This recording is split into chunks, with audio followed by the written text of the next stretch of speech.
សួស្តីប្រិយមិត្តទាំងអស់គ្នាដែលតែងនិយមស្ដាប់រឿងនិទានថ្ងៃនេះអេដមីនសូមលើករឿងមួយដែលតាក់ទងនឹងបុរសម្នាក់ដែលគាត់បានជួបបញ្ហានៅតាមផ្លូវមុននឹងចូលដល់សាច់រឿងអេដមីនសូមចិត្តពុកម៉ែបងប្អូនដែលបានស្ដាប់ក្នុងវីដេអូនេះសូមមេត្តាជួយ Subscribe និងបើកសញ្ញាកណ្ដឹងដើម្បីឲ្យអេដមីនមានកម្លាំងចិត្តធ្វើវីដេអូបន្តទៀតហើយឯសាច់រឿងរបស់យើងវិញគឺកើតឡើងចេញពីបុរសម្នាក់គាត់តែងតែត្រឡប់មកពីធ្វើការវិញនៅយប់ជ្រៅស្រាប់តែយប់មួយនោះ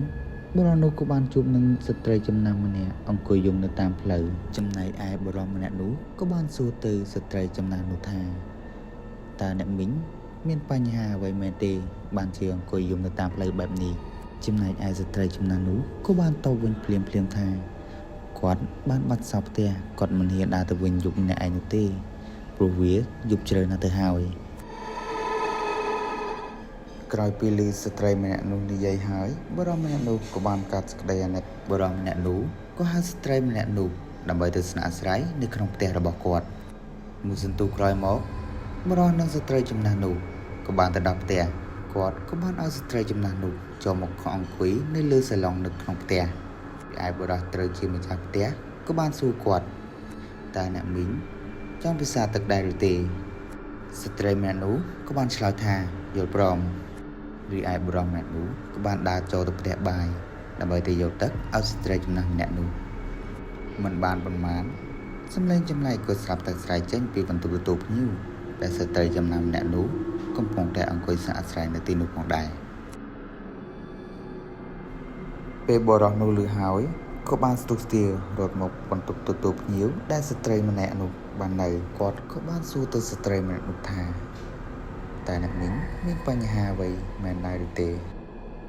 ស្ត្រីម្នាក់នោះក៏បានញញឹមហើយក៏បានចង្អុលទៅបង្អួចហើយនិយាយថា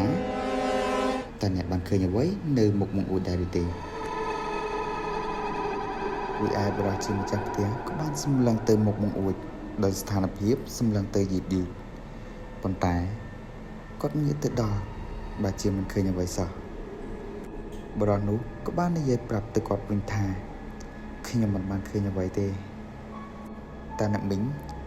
កំពុងនិយាយអំពីអ្វី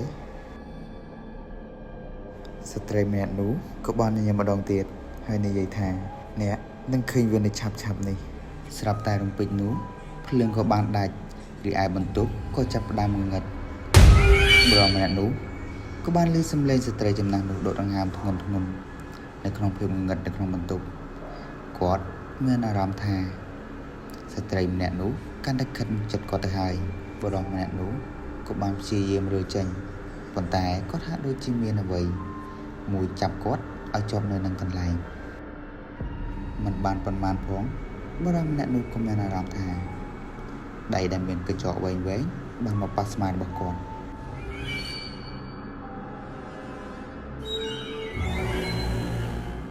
គាត់ក៏មានអារម្មណ៍ថាកញ្ចក់ដែលវែងនោះបានចាក់ចូលទៅក្នុងសាច់របស់គាត់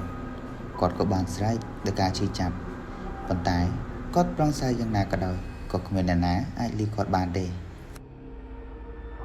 រីឯស្ត្រីចំណាស់ម្នាក់នោះ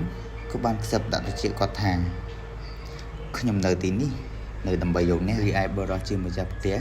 បានព្យាយាមរើចេញយ៉ាងខ្លាំងប៉ុន្តែគាត់មានអារម្មណ៍ថាយឺតពេលទៅហើយក៏ដោយសារស្ត្រីម្នាក់នោះបានរត់គាត់យ៉ាងខ្លាំងរីឯបុរសម្នាក់នោះគាត់ក៏បានគិតថាគាត់នឹងអាចបាត់បង់ជីវិតដោយសារតែស្ត្រីម្នាក់នោះលុះដល់ព្រឹកឡើងអ្នកជិតខាងបានឃើញគាត់ស្លាប់នៅក្នុងផ្ទះរបស់គាត់ពួកគេក៏បានហៅប៉ូលីសមកដើម្បីស៊ើបអង្កេតប៉ុន្តែប៉ូលីសទាំងអស់នោះមិនអាចរកភស្តុតាងនៃការបង្ខំឬក៏ស្លាកស្នាមនៃការតស៊ូណាមួយឡើយជាចុងក្រោយករណីមួយនេះនៅតែមិនអាចដោះស្រាយបានហើយរឿងនិទានរបស់យើងក៏បានឈានជើងដល់ទីបញ្ចប់ជួបគ្នានៅវីដេអូក្រោយហើយរឿងនិទាននេះផងដែរបាននិយាយថាស្ត្រីចំណាស់ម្នាក់នោះគឺជាខ្មោចដែលតាមរកអ្នកដែលធ្វើបាបនាងពួកគេនិយាយថាស្ត្រីចំណាស់ម្នាក់នោះនឹងបង្ហាញខ្លួនចំពោះពួកគេនៅពេលយប់ហើយនឹងយកពួកគេទៅកាន់ភ្នំរបស់នាងដូច្នេះសូមប្រុងប្រយ័ត្នចំពោះអ្នកដែលជួបនៅពេលយប់